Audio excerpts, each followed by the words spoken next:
सभी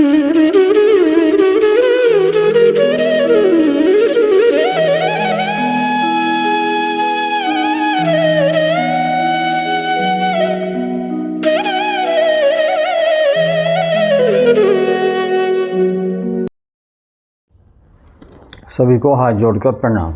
वैदिक ज्योतिष पीठ में मैं आपका स्वागत करता हूँ। आज बात करेंगे धन की। सभी राशियों के लिए धन देने वाले विशेष ग्रह होते हैं कि कौन सा ग्रह किस राशि को धन प्रदान करेगा, कब प्रदान करेगा और कब वो धन देने में बाधा उत्पन्न करेगा। इन सब विषयों पर आज चर्चा करेंगे। और आज बात करेंगे हम मेष राशि की कि मेष राशि को धन देने वाला ग्रह कौन सा है और अगर धन ज़्यादा प्राप्त करना तो हमें क्या करना चाहिए, किस स्थिति में वो मेष राशि वालों को धन देगा। तो इन सब विषयों पर चर्चा करते हैं कि अगर आपकी जन्मपत्री है तो आप देखेंगे ये अगर यहाँ एक लिखा हुआ है तो आप समझिएगा कि जो आपकी लग्न राशि है वो मेष राशि है। और मैं पहले बता चुका हूँ कि कौन सा भाव हमें क्या देने वाला होता है। तो मेष राशि में जो धन देगा और धन देने के लिए दूसरा भाव होता है। दूसरे भाव से पता चलता है कि धन की प्राप्ति कितनी होगी, कब होगी, नहीं होगी, धन अगर आएगा तो हम पास रुकेगा या नहीं रुकेगा।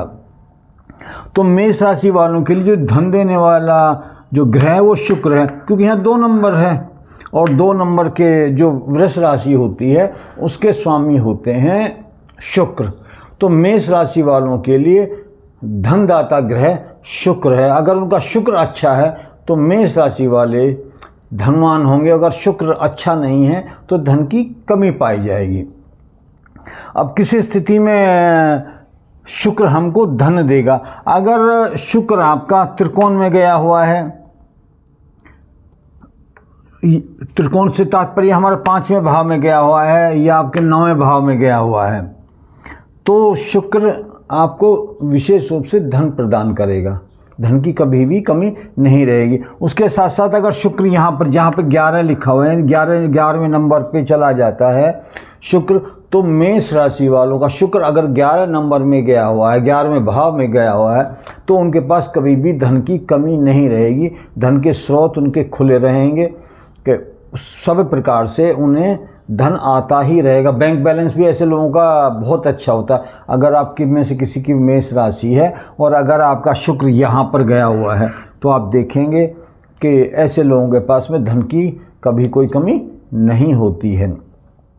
अब बात करते हैं कि किस स्थिति में धन की कमी आएगी, शुक्र कहाँ होगा। अगर आपका शुक्र 6ठे भाव में गया हुआ है, 8वें भाव में गया हुआ है या 12वें भाव में गया हुआ है तो वो धन की हानि करेगा। अगर किसी मेहनत करने के बाद में या किसी भी कारण से आपने लोन लेके या कहीं से आपको प्राप्त हो जाता, धन प्राप्त हो भी जाता है, तो जैसे ही धन प्राप्त होगा वो बाहर जाने का रास्ता ढूंढ लेगा। तो अगर आपका शुक्र, मेष राशि वालों का शुक्र अगर 6ठे भाव में गया हुआ है तो धन हानि होगी, धन की कमी रहेगी। आप कहीं से भी पैसा ले लेंगे, कहीं से भी पैसा कितना आ जाएगा वो तुरंत ही आपका पैसा बाहर जाने का रास्ता ढूंढ लेगा।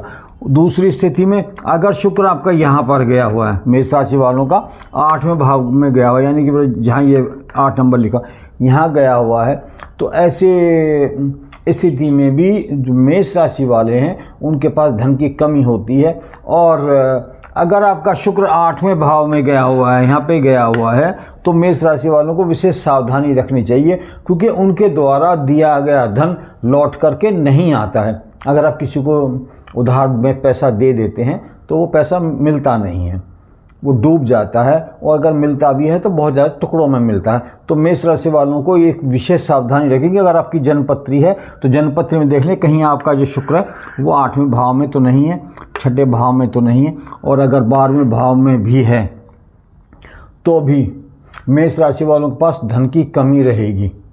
पैसा कभी आएगा, कभी नहीं आएगा। कभी तो ज़िंदगी उनको ऐसे लगेगी कि वाह कितनी अच्छी है, और कभी उनको लगेगा कि ज़िंदगी उनकी खराब हो गई है, झंड हो गई है। एक शब्द प्रयोग किया जाता है आम भाषा में। तो मेष राशि वालों का अगर शुक्र 6, 8, 12 में गया हुआ है तो उन्हें धन की परेशानी होती ही होती है, उनका बैंक बैलेंस कम होता है। अब अगर उनका शुक्र 6, 8, 12 में गया है तब उन्हें करना क्या चाहिए ताकि धन की प्राप्ति होती रहे और जो धन उन्हें प्राप्त है, जो उनके पास है, वो उनके पास रुका रहे। तो उसके लिए उन्हें करना क्या है कि एक तो उन्हें कनक धारा स्तोत्र का पाठ करना चाहिए, मैंने लिख दिया है।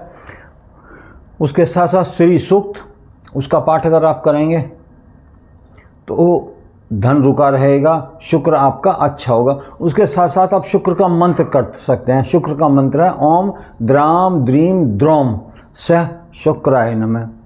एक उपाय और कर सकते हैं कि आप श्री यंत्र लें बाजार से और उसको एक्टिवेट कराएं, या तो स्वयं करें या किसी से कराएं, अभिमंत्रित करा करके अपने पूजा स्थल में रखें और पूजा स्थल में रखकर आप श्री यंत्र के पास उसमें कनक धारा स्तोत्र का पाठ या श्री सूक्त का पाठ करते हैं तो जो धन की समस्या है, जो धन की परेशानी आपको आ रही है, तो वो धन की परेशानी आपकी कुछ हद तक या बहुत हद तक कम हो जाएगी। आपको अनुभव ही नहीं होगा कि आपके पास धन की कमी है। धन हमेशा लगातार आपके पास बना रहेगा अगर आप ये वाला उपाय करते हैं। श्री यंत्र के सामने आप कनक धारा स्तोत्र का पाठ करते हैं या श्री सूक्त का पाठ करते हैं या फिर आप शुक्र का मंत्र करते हैं जो मैंने अभी आपको बताया। उसके साथ साथ आप जो शुक्र के दान हैं वो भी कर सकते हैं, जिसे सफ़ेद वस्तुओं का दान किया जाता है, चीनी का दान किया जाता है। साथ के साथ आपको ये विशेष ध्यान रखना होता है कि महिलाओं को किसी प्रकार का कष्ट ना पहुंचाएं। पत्नी का विशेष ध्यान रखें। अगर आपके कारण किसी महिला के आंख में आंसू आते हैं तो मेष राशि वालों को समझ लेना चाहिए उसका सीधा प्रभाव आपके धन पर जाएगा, आपके बैंक बैलेंस पर जाएगा, आपके आभूषणों पर जाएगा। ये सब चीज़ों की आपके जीवन में कमी आने लगेगी। तो मेष राशि वालों को विशेष सावधानी रखनी चाहिए कि महिलाओं के प्रति, पत्नी के प्रति, बेटियों के प्रति, बुआ के प्रति, बहन के प्रति आपका व्यवहार बहुत अच्छा होना चाहिए। अगर आप उनको जितना खुश रखेंगे, जितना प्रसन्न रखेंगे, उतने ही आपको धन की प्राप्ति होती रहेगी। देखने में सामान्य सा उपाय लगता है लेकिन बहुत ज़्यादा प्रभावी उपाय है। और उसके साथ साथ अगर आप कोई स्टोन पहनना चाहेंगे, वैसे तो मैंने बताया था कि मेष राशि वालों को मूंगा पहनना चाहिए, लेकिन अगर जैसे अभी हम आपकी कुंडली का विश्लेषण करते हैं तो जैसे लाभ भाव में शनि बैठे हुए हैं और आपके कर्म भाव में भी शनि है, तो ऐसी स्थिति में आप शनि का अगर कोई उपाय करते हैं, शनि को प्रसन्न रखते हैं, शनि को के लिए आप जो शनि का उपाय है, जो गरीब लोग हैं, जो चतुर्थ श्रेणी के कर्मचारी हैं, उनको भोजन दान करें, वस्त्र दान करें, उनको प्रसन्न रखें। साथ के साथ अगर कोई भी कर्मचारी आपके यहाँ कार्य करता है तो उसका वेतन आप प्रसन्नतापूर्वक समय से प्रदान करें, यानी जैसे ही कार्य उसका समाप्त होता है तुरंत ही उसका वेतन उसको दे दें। यानी कि चतुर्थ कर्मचारियों के प्रति अगर आपका व्यवहार अच्छा होगा तो आपको धन की कोई समस्या नहीं होगी, और अगर आपका व्यवहार उनके प्रति रुष्ट होगा और आप उनके साथ कटु व्यवहार करेंगे चतुर्थ श्रेणी कर्मचारियों के साथ, तो आपका सीधा सीधा बैंक बैलेंस और धन प्रभावित होगा। तो जो बातें मैंने बताई हैं वो आप समझ पाए होंगे। और फिर भी अगर आपका धन से संबंधित या जो आपकी कुंडली, अगर आपके पास कुंडली है और आपको कुछ लगता है कि मुझे कोई प्रश्न पूछना है तो आप कमेंट्स बॉक्स में अपना प्रश्न लिख सकते हैं, तो हम आपके प्रश्न का उत्तर देने का प्रयास करेंगे। इस प्रकार हम अगली जो मेष राशि होगी उसके विषय में बताएंगे कि मेष राशि वालों के लिए धन देने वाला ग्रह कौन सा है। इसी के साथ मैं अपनी वाणी को विराम देता हूँ। सभी को जय हिंद, जय भारत।